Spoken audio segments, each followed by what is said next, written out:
costa trobar carrers de personatges femenins a Tàrrega. Ja ho pots ben dir. És que no sigui pel franquisme. Oh, què dius, carallot? Però si fa 50 anys que va morir Franco. Llavors deu ser el masclisme. No t'ho sabria dir. I mira que es van posar les piles fa poc, eh? Aquest carrer el van inaugurar l'any 2022. I què hi deia abans? Carrer d'Alfons 12. El Borbó? El Borbó. Ai, mira, jo me'n vaig d'aquí. No marxis, home. Què? Què passa, perquè marxis, no t'enfadis. No. No tinc la culpa de res, jo. És que ets un home. Bueno, ja, sí, sóc un home. Però a veure, almenys la Pilarín va ser-hi el seu homenatge No, va morir 2 anys abans. sempre tard. Sí, aquí a Tàrrega tot va més lent que les obres fora de campanya electoral. Bueno, per trencar una mica el gel, Ai, mira. no t'enfadis. Ai, jaja, molt gracioset, tu. Bueno, Vés a treballar, sí, vés a fer feina, vale. i vés a explicar a tothom qui va ser la Pilarín Minguell. Som-hi.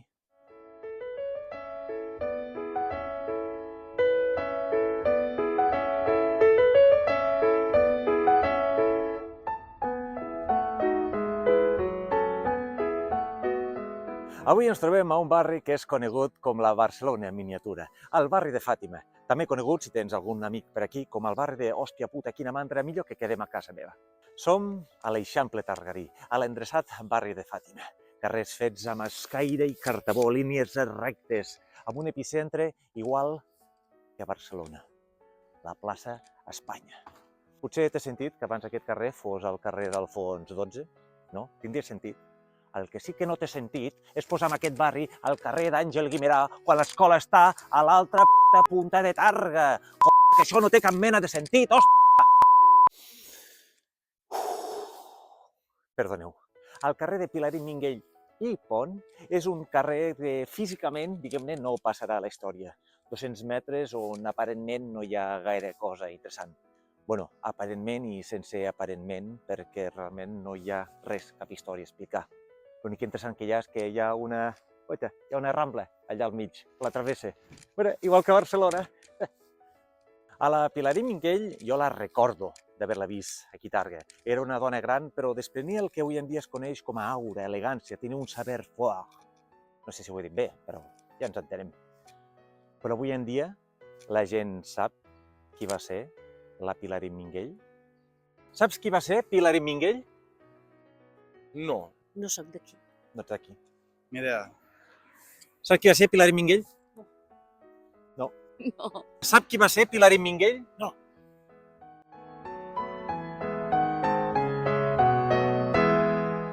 Anem a veure algú que ens expliqui qui va ser la Pilarín Minguell.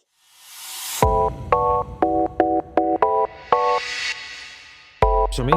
Sí. Estàs gravant ja?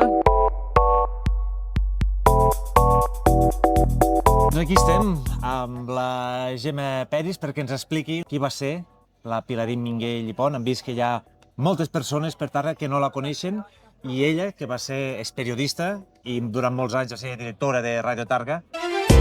Ràdio Tàrrega, al teu costat. Crec que ens pot explicar una mica qui va ser la Pilarín Minguell. Jo penso que la Pilarín va ser una persona molt polifacètica. Ara diré un tòpic d'aquells, no?, d'avançada en el seu temps, però és que realment era una dona que, de fet, ja físicament, ja la veies una dona molt moderna, era una dona molt alta per l'època. Sí, imposava inclús, jo la vaig conèixer quan ja amb una edat avançada, perquè me'n recordo era petit, però Tenia un desprenia físic, el que ara es diu aura. Una aura, Tenia aura. Tenia algo que ja li veies que era artista, Sí, que sí, ja li veies. Sí. Llavors, la Pilarín penso que és una dona molt important aquí a la nostra ciutat perquè justament ella va obrir molt camí. És veritat que va haver de marxar a fora i que segurament allà va poder expressar-se molt més a París, en aquell moment es va poder expressar molt més del que potser s'hauria pogut expressar aquí, però és una dona que va obrir camí sobretot al món del periodisme i també en el món teatral, en el món de les actrius. Creus que es mereix un carrer a Tàrrega? I tant, per sí. què? Un de molt fonamental és que si fem un repàs de tots els carrers veurem que la majoria tenen noms d'home i no hi ha gaires noms de dona. A més, és el meu barri, el barri de tota la vida de casa meva. Més et diré, és el carrer dels meus avis, o sigui que per mi és fantàstic que sigui aquest el carrer de la Pilarín Minguell. I després, perquè clar, en aquella època aquí estàvem en ple franquisme, O sigui, ja s'ha de reconèixer el fet de que el 1954 fossin un home i una dona els que donguessin les primeres paraules a Radio Tàrrega. Ràdio Tàrrega, al teu costat. Sí, això és un titular, no? Això és un titular. La Pilar Minguell i Pont va ser la primera veu Femenina, femenina de Radio Tàrrega, junt amb el Ramon Puiggener. Com van ser els primers anys aquí que neix a Tàrrega, ella? Ella neix aquí a Tàrrega, doncs ens hem d'imaginar la vida doncs, d'una noia d'aquella època. Esclata la guerra, després de la guerra ella entra a treballar als sindicatos, no me'n recordo exactament el nom, però just coincideix en el moment en què diferents persones de Tàrrega estaven intentant muntar l'emissora, muntar la ràdio, i han de demanar permís al sindicato. Paral·lelament, la Pilarín ja estava fent teatre amb el grup Tepsis. Llavors, des d'allà es va fer tot aquest puzzle i diuen, doncs, si tu t'agrada molt fer el teatre i estem muntant una ràdio, per què no te'n vas a fer ràdio? Però, bueno, és el que dèiem, ella ja estava fent teatre. Era una artista polifacètica. Sí, ella ja estava a tot i plen. Jugava a bàsquet. També. Es va fer un grup de noies de bàsquet i ella va ser una de les dones, abans ho hem dit, no?, que era alta, doncs... Que jugava amb la meva àvia, també, tot s'ha de dir. Tot s'ha de dir. Aquí ens sortit els avis, els d'un costat i els altres. Ja està, d'àvis ja no en parlarem més avui. I per tant, hi havia aquest engranatge. Allí també va conèixer el seu marit, el Josep Maria Madern, que escrivia, a més, obres de teatre. I hi ha un moment que dius que marxa. Llavors, com és que decideix marxar de Tàrrega, que entenc que era un lloc on estava ben integrada i tothom la coneixia, fa el pas aquí d'anar cap a França, per què creus que...? Marxa, pel que tinc entès, perquè es veuen una mica obligats per la trajectòria del seu marit. Es veuen una mica obligats a marxar. Estem parlant de franquisme, plena dictadura, i això sol suposo que ja és un sol motiu, no? Sí. I llavors marxen cap a París i marxen amb una mà davant i una mà darrere. De fet, en Josep Maria Madern entra a treballar a un torn de nit de vigilant i ella se'n va a netejar cases. Vull dir que... El que passa que suposo que són d'aquestes persones que dèiem això, que tenen aquesta àurea i que la vida li van anar posant altres persones al seu costat que van fer que pogués acabar treballant a Ràdio París i fent teatre també a França. I allà no s'hi estan pocs anys. Ho hem de destacar perquè, clar, durant aquells anys a Ràdio París ella es dedica justament a fer temes literaris, temes de cultura, i a més ho fa en castellà. Per tant, perquè Ràdio París tenia com una línia d'emissions en castellà, per tant es podia escoltar aquí, però es podia escoltar sobretot als països sud-americans, llatinoamericans. I això li dona oportunitat a vegades d'entrevistar a grans escriptors o fins i tot algun Premi Nobel de literatura. I allà ella és una persona que està totalment reconeguda, tenia el carnet de periodista que el vam recuperar justament quan li vam fer l'homenatge, i era una periodista reconeguda que feia totes les seves activitats culturals, que estava bastant vinculada amb la societat o amb les persones que hi havia catalanes i de l'estat espanyol a França en aquells moments.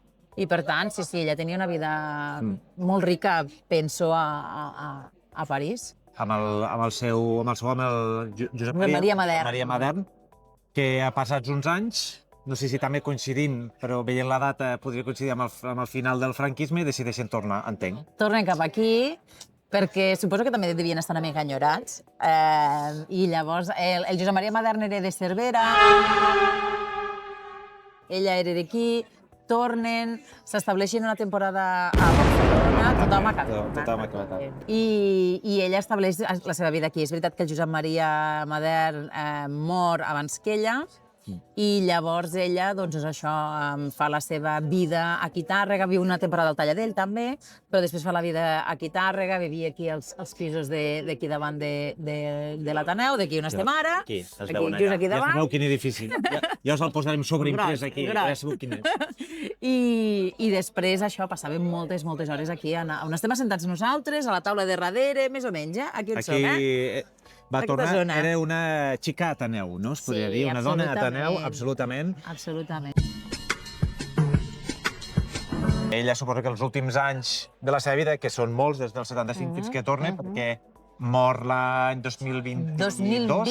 Jo tinc la sensació que va morir al juny del 2020. Potser el 20 i el 22 li fan el Sí. li fan Jo l'homenatge. penso que és això. Ella li acaben fent un homenatge aquí a Targa, ja pòstum. Es va fer aquell dia, és un homenatge que van demanar, es va organitzar amb diverses parts, Òmnium, també l'Associació de Dones de Tàrrega, la Regidoria d'Igualtat ho va promoure i nosaltres des de Ràdio Tàrrega.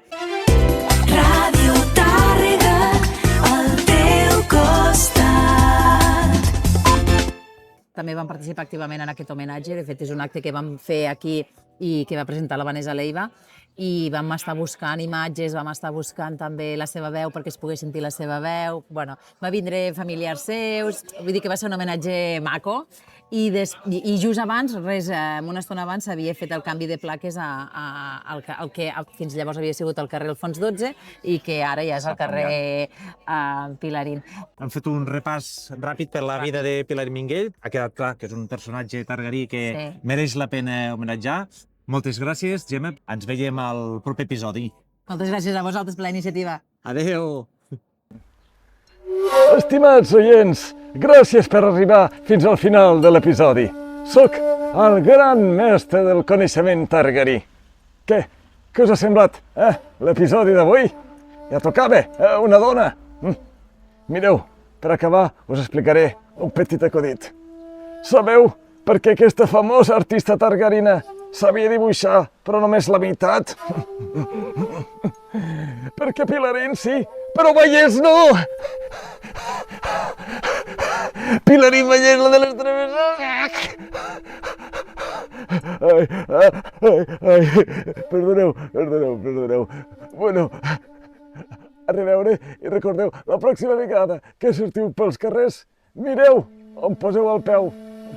1, 2, 3,